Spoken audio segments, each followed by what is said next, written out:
Хей, това ще ви взриви ума.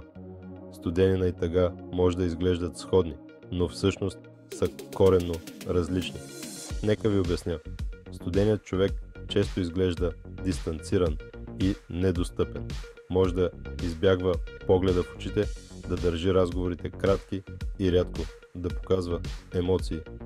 Представете си го като айсберг, хладен, спокоен и малко мразовит, а тъжният човек, това е съвсем друга история. Той също може да се отдръпне, но го прави, за да се предпази от болка. Може да е тих, да плаче или просто да изглежда потиснат. Сякаш носи тежък облак над главата си.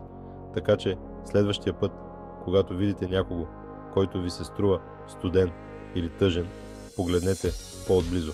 Лед ли е или буря?